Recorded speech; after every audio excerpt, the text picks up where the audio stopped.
नमस्कार दोस्तों स्वागत है आपका हमारे इस चैनल पर, जहां हम आपको ले चलेंगे तिरुपति बालाजी धाम की अद्भुत यात्रा पर। यह जगह सिर्फ एक तीर्थ स्थल नहीं बल्कि एक आस्था का केंद्र है, जहां लाखों श्रद्धालु अपने मन की मुरादें पूरी करने आते हैं।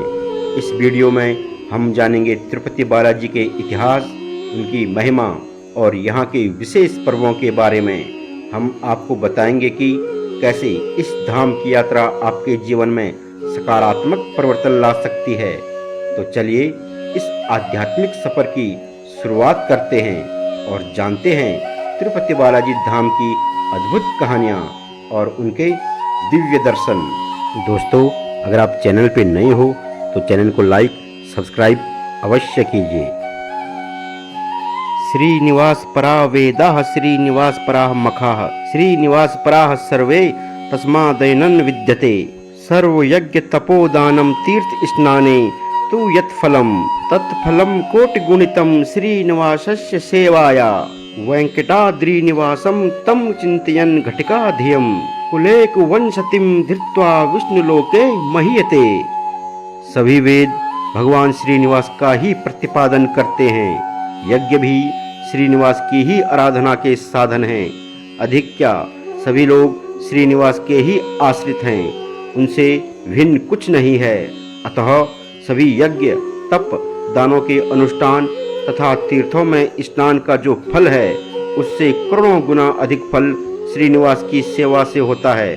उन वेंकटाचल निवासी भगवान श्रीहरि का 2 घड़ी चिंतन करने वाला मनुष्य भी अपनी 21 पीढ़ियों का उद्धार करके विष्णु लोक में सम्मानित होता है। दोस्तों, हिंदू शास्त्रों में इस मंदिर का अद्भुत वर्णन भगवान विष्णु के इस धरती पर कलयुग में निवास स्थान के रूप में किया गया है।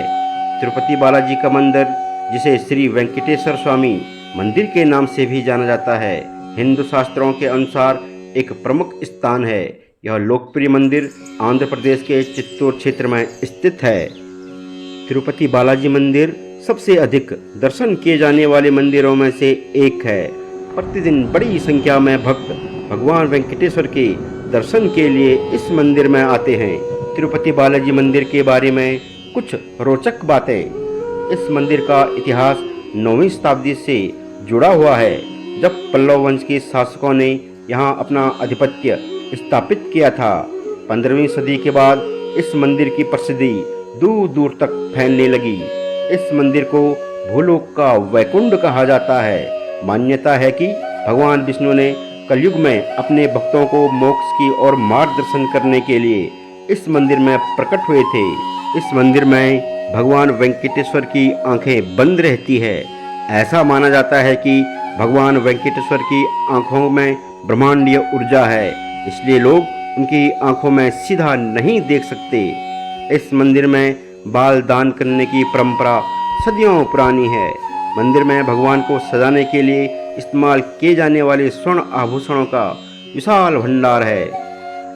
ऐसा माना जाता है कि इस मंदिर का इतिहास 9वीं शताब्दी से प्रारंभ होता है, जब कांचीपुरम के शासक वंश पल्लवों ने इस स्थान पर अपना आधिपत्य स्थापित किया था।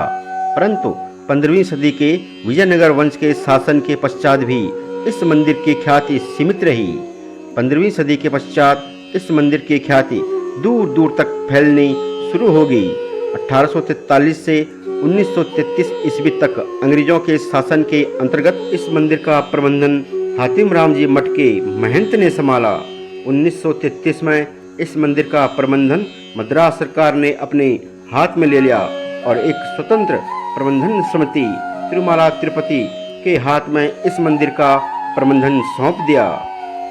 लगभग 300 ईस्वी में तिरुपति बालाजी मंदिर का निर्माण कार्य शुरू हुआ, जिसमें कई सम्राटों और शासकों ने समय समय पर इसके विकास में योगदान दिया। 18वीं शताब्दी के मध्य में मराठा सेनापति रघोजी प्रथम भोंसले ने मंदिर की प्रक्रिया की देखरेख के लिए एक समिति बनाई। 1933 में टीटीडी अधिनियम के पारित होने के साथ तिरुमला तिरुपति देवस्थानम की स्थापना हुई। आज टीटीडी कई मंदिरों और उनके सहायक मंदिरों की देखरेख और रखरखाव करने में सक्षम है। दोस्तों, आनंद नीलमई वह स्थान है जहाँ भगवान श्री वेंकटेश्वर की स्वयंभू प्रतिमा गर्भगृह में स्थित है। गर्भगृह के अंदर मुख्य देवता भगवान वेंकटेश्वर, जिन्हें बालाजी, श्रीनिवास या गोविंदा के नाम से भी जाना जाता है। यह प्रतिमा काले पत्थर से निर्मित है और लगभग 8 फीट ऊंची है। भगवान के हाथों में शंख और चक्र हैं और उनके हाथ अभय और वरदान देने वाली मुद्राओं में स्थित हैं। शास्त्रों के अनुसार और एक पौराणिक कथा के अनुसार एक बार ऋषि भृगु ने यह जानने की इच्छा प्रकट की कि तीनों देवों में सबसे श्रेष्ठ कौन है। उन्होंने भगवान ब्रह्मा और भगवान शिव से परामर्श किया, लेकिन वे संतुष्ट नहीं हुए, इसलिए वे वैकुंठ गए। और जब वैकुंठ पहुँचे तो भगवान विष्णु शेष की शैया पर योग मुद्रा में आराम कर रहे थे। महर्षि भृगु ने भगवान विष्णु की छाती पर लात मारी। इससे माता लक्ष्मी, जो भगवान विष्णु की छाती में वास कर रही थी, अपमानित महसूस कर वैकुंठ धाम छोड़कर पृथ्वी पर आ गई।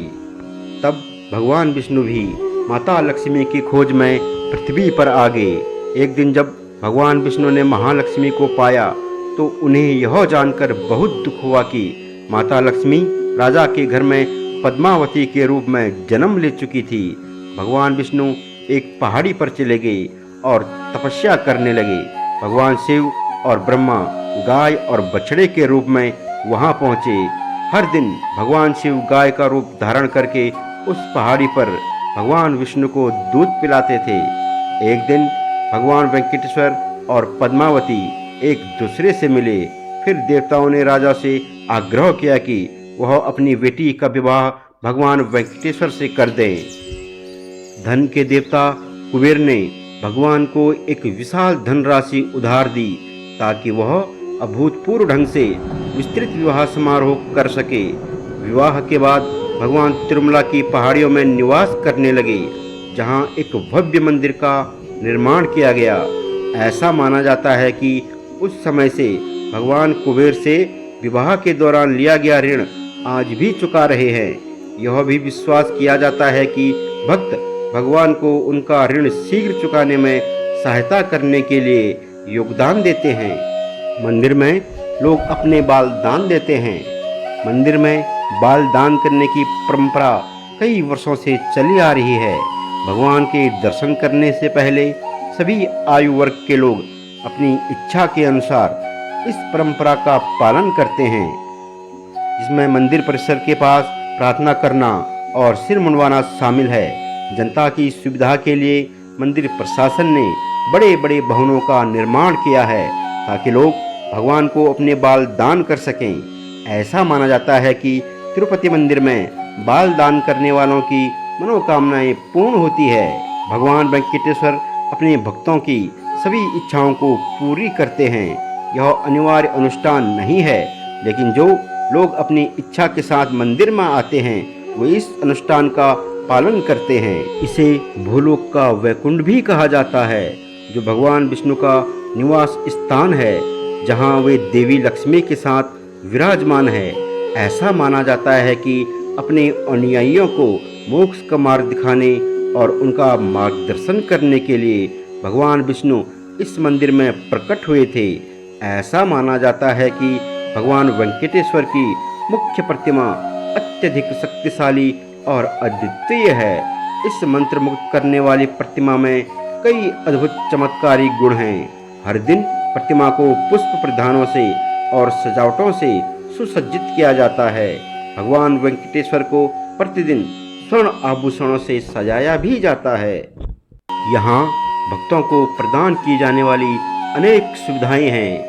भगवान विष्णु के सुखपूर्वक दर्शन, पहाड़ियों में आरामदायक ठहराव, बालदान के स्थान, आवास हॉल, सुगम आवागमन और पूरे दिन निःशुल्क भोजन की व्यवस्था सहित विस्तृत और जटिल सुविधाओं तक प्रशासन ने भक्तों के लिए कई अद्भुत सुविधाएं प्रदान की है। तिरुमला की पहाड़ियों की प्राकृतिक सुंदरता अनुपम है। हर कोई यहाँ की प्रेरणादायक दृश्यों का आनंद ले सकता है, इसमें सुंदर झरनों और पहाड़ियों के चारों ओर फैली हरियाली का अद्भुत नज़ारा शामिल है। तिरुपति बालाजी मंदिर आंध्र प्रदेश के चित्तूर जिले में स्थित है। आज तिरुपति एक अत्यधिक विकसित शहर है जिसमें भारत के प्रमुख शहरों से शानदार बस और ट्रेन सेवाएं हैं। इस शहर तक चेन्नई और हैदराबाद से अच्छी तरह से बनाए गए सड़कों के माध्यम से पहुंच सकते हैं। यह मंदिर सबसे महत्वपूर्ण तीर्थ स्थलों में से एक है जहां हर भक्त भगवान विष्णु के दर्शनों के लिए जाना चाहता है।